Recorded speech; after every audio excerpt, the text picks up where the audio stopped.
Welcome to the Legacy Project podcast, where we explore the art of telling your story in a way that honors the past, reflects the present, and inspires the future. I'm your host, Don Fessenden, and today we're talking about something that every storyteller eventually faces: how to write about your family without causing conflict. When you sit down to write your life story, your family inevitably becomes part of it. Parents, siblings, children, cousins, they've shaped your journey. But what happens when your truth doesn't paint everyone in the best light? Or when your memories don't align with theirs? It's a delicate balance, being honest while also being respectful. Today, I'll guide you through how to write about your family with integrity, care, and confidence. Because your story matters, but so do your relationships. Let's dive in. I can't tell you how many times I've heard someone say, "I want to write my story, but I'm afraid of how my family will react." It's a valid concern. Writing about real people, especially those closest to us, can stir up emotion, not just in you, but in them too. Everyone has their own version of the story, and when those versions collide, it can lead to tension. But here's what I always say: telling your truth doesn't have to mean tearing someone else down. There's a way to write with honesty and kindness, a way to share your story without creating lasting damage.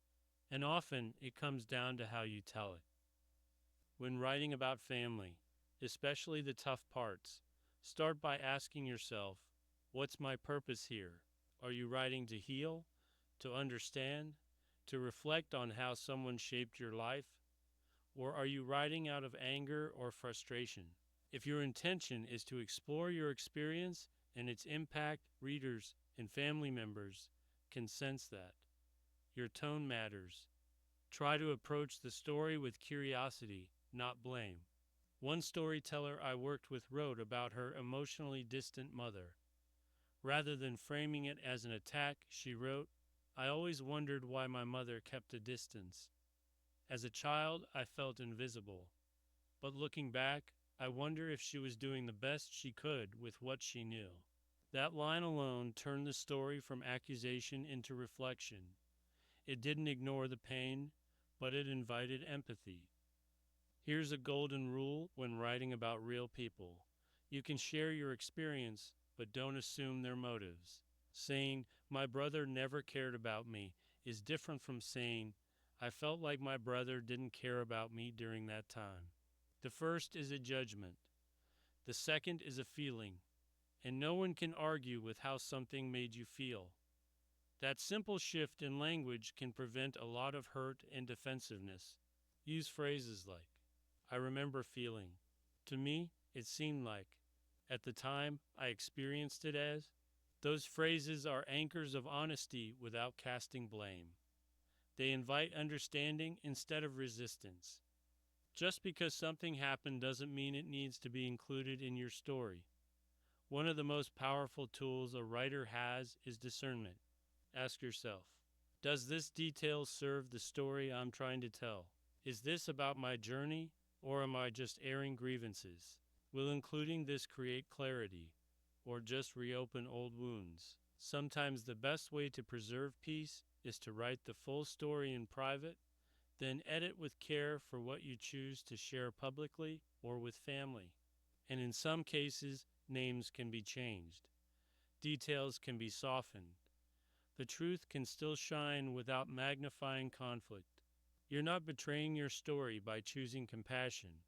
You're strengthening it. If you're planning to share your writing with family, especially if it includes difficult memories, consider giving them a heads up. Say something like, "I'm writing about my life, and some of it involves you. I've done my best to write with love and truth. I'd be happy to talk with you about it." Not everyone will agree with your version of the story, and that's okay. But if your tone is thoughtful and your heart is open, you might be surprised at how willing people are to listen. Some families have even healed old rifts through the process of writing and sharing. Others agree to disagree, but still find value in knowing how one story fits into the family's larger narrative.